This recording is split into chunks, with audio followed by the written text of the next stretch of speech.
അപ്പോ അതിഥി ദേവോ ഭവ. അതിഥിയാണല്ലോ ഇവിടെ, ഞങ്ങളുടെ അതിഥി ശോഭയാണല്ലോ. ഇനി ഈ ഞാൻ ന്യൂസ് 18 തന്നെയാണ് എപ്പോഴും അതിഥി എന്നല്ല, ഫാമിലി. അറിയാം, ഞാനിങ്ങനെ സംസാരിച്ചപ്പോ നമ്മുടെ അശ്വതി സിവി ചേച്ചി എല്ലാരും ഇങ്ങനെ എന്താണെങ്കിലും വിളിക്കാം. ചാനൽ സെർച്ച് ശോഭ നീ ഓടി പറഞ്ഞത് എല്ലാം ലാസ്റ്റ് മിനിറ്റ് ആയിരിക്കും വിളിക്കുന്നത്. നീ എവിടെയുണ്ട്, ഒരുപാടുണ്ട്, പെട്ടെന്ന് വന്ന് പറയും. സോ അങ്ങനത്തെ ഒരു ബന്ധമാണ് ചേച്ചിയായിട്ട്. അറിയാം, ഞാൻ ഇന്നലെ സംസാരിച്ചപ്പോൾ അവര് പറഞ്ഞു, അശ്വതി പറഞ്ഞു, ഞാൻ അശ്വതി ചോദിച്ചറിയായിരുന്നു. അപ്പൊ അശ്വതി നീ ഒന്നും പേടിക്കണ്ട, സംസാരിച്ചു തുടങ്ങിയാൽ നീ മിണ്ടാൻ അവിടെ ഇരുന്നാൽ അവളെല്ലാം. ഇങ്ങനെയാണ് എനിക്ക് ദൂരദർശനിൽ പ്രസന്റർ ആയിട്ട് കിട്ടുന്നത്. എന്നെ ഇന്റർവ്യൂ ചെയ്യാൻ ഒരു കുട്ടി വന്നിട്ടുണ്ടായിരുന്നു. അവര് അപ്പം മിനിയാന്റെ അവിടുത്തെ പ്രോഗ്രാം പ്രൊഡ്യൂസർ. അപ്പം കണ്ടപ്പം ആങ്കറിനെയും കാട്ടി കുട്ടി സംസാരിക്കുന്നുണ്ട്. എന്നാ പിന്നെ പോരുന്നോ ചോദിച്ചു. ഞാൻ പറയാം ഓക്കെ. പറഞ്ഞു വേറെ ഒന്നുമില്ല, കുക്കറി. ഞാൻ പറയാം കുക്കറി ഞാനിവിടെ ഒരു ബന്ധമില്ലാത്ത ആളും, പക്ഷെ നല്ലോണം ഞാൻ കഴിക്കും. ഫുഡിയാണ് കഴിക്കുന്ന പറഞ്ഞാൽ ഇഷ്ടമാണ് ട്രാവൽ ചെയ്ത് കഴിക്കാനൊക്കെ. അപ്പം അങ്ങനെ ഒരു കുക്കറി ഷോ ഞാൻ ചെയ്തിട്ടുണ്ടായിരുന്നു ദൂരദർശനില്. It was nice. Travel and eat. ഭക്ഷണം കഴിക്കാൻ യാത്ര ചെയ്യാം, ഇഷ്ടമുള്ള കാര്യമൊക്കെ. ഞാനേ ഒരു കരഞ്ഞു വിളറിയ ഒരു മുഖം കണ്ടായിരുന്നു ഇടയ്ക്ക്, ഈ പറയുന്ന പോലെ ഗൂഗിളിൽ പരത്തിയപ്പോ.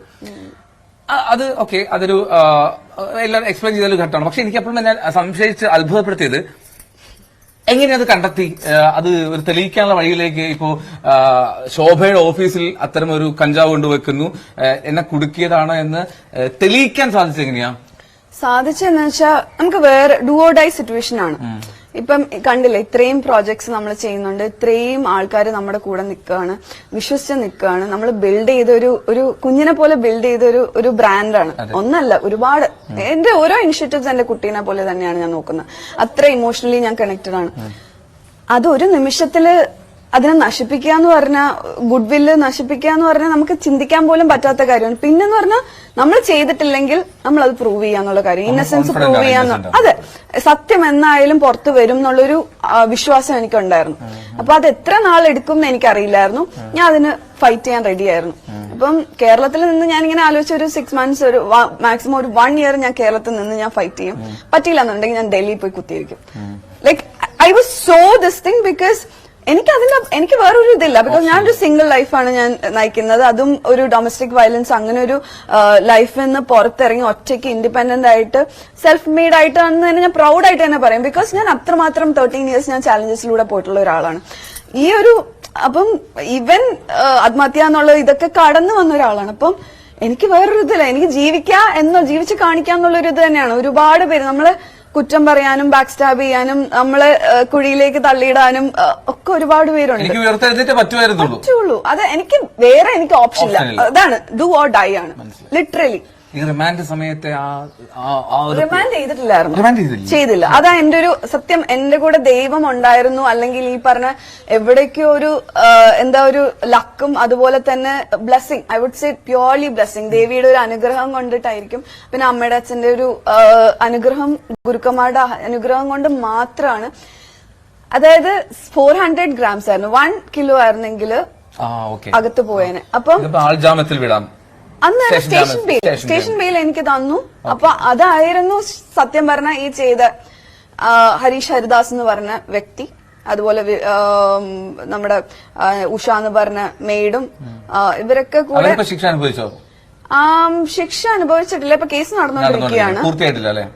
പൂർത്തിയായിട്ടില്ല. അപ്പം അല്ല, കേസ് കോടതിയിൽ എത്തിയിട്ടുണ്ട്. അത് ഞാൻ ഫോളോ അപ്പ് ചെയ്യുന്നുണ്ട്. ഡിഫമേഷൻ ഞാൻ ഫയൽ ചെയ്തിട്ടുണ്ട്. ഞാൻ സ്ട്രോങ് ആയിട്ട് തന്നെ കേസിന്റെ പുറകെ നിൽക്കുന്നുണ്ട്. ബിക്കോസ് ഇത് തെളിയണം.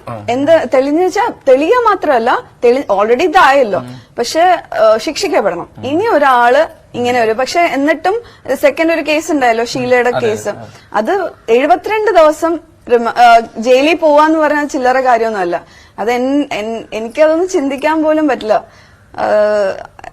എനിക്കൊന്നും I feel really sorry for ആൾക്കാർ ഈ ചെയ്യുന്ന മണ്ടത്തനുണ്ടല്ലോ. എന്നാലും ഇത് പുറത്തു വരും. പക്ഷെ അത് അനുഭവിക്കുന്നത് അവരുടെ ഉള്ളിൽ ആ ട്രോമ എന്ന് പറഞ്ഞാൽ നമുക്ക് പറയാൻ പറ്റില്ല. എനിക്കാണെങ്കിലും ആ ഒരു സമയത്ത് എന്റെ ട്രോമ, ആ 6 months ട്രോമ എന്ന് പറഞ്ഞാൽ ചിന്തിക്കാൻ പറ്റില്ല. അതായത് കിടക്കുമ്പോൾ നമ്മൾ ജയിലാണ് നമ്മൾ സ്വപ്നം കാണുന്നത്. നമ്മൾ ഞെട്ടി എഴുന്നേക്കും. ഒരു വണ്ടി പാസ് ചെയ്ത് പോകുമ്പോഴത്തേക്ക് അസഡ് അറ്റാക്ക് ചെയ്യാൻ വരുന്നു, നമ്മൾ അറ്റാക്ക് ചെയ്യാൻ വരുന്നു, ആൾക്കാർ നമ്മൾ നോക്കുമ്പോഴത്തേക്ക് നമ്മളെ കുറ്റവാളി എന്നുള്ള രീതിയിലാണ്. ഇവിടെ ആയിരുന്നു ആ സമയത്ത് ഞാൻ ക്രാഫ്റ്റ് വില്ലേജിലായിരുന്നു. നമ്മൾ ക്രാഫ്റ്റ് വില്ലേജ് ഓപ്പൺ ചെയ്ത് 2021 ഇവിടെ ഓപ്പൺ ചെയ്ത് ഞാൻ റിക്രൂട്ട്മെന്റ് ഒക്കെ നടക്കുന്ന സമയത്താണ് അവിടെ ഈ സംഭവം ഉണ്ടാവുന്നത്.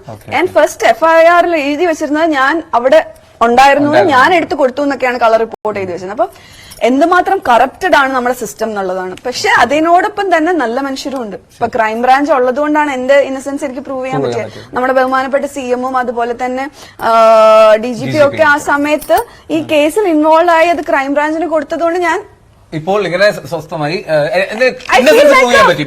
ഫീനിക്സ് പ്രൂവ് ചെയ്യാൻ പറ്റിയെന്നല്ല, അത് എനിക്ക് തന്ന ഒരു ബോൾഡ്നെസ് ഐ കാണ്ട് എക്സ്പ്ലെയിൻ. ഇനി എന്ത് വന്നാലും എന്റെ ലൈഫിൽ I know what to do. മനസ്സിലായി. ഇനി ഈ ബിഗ്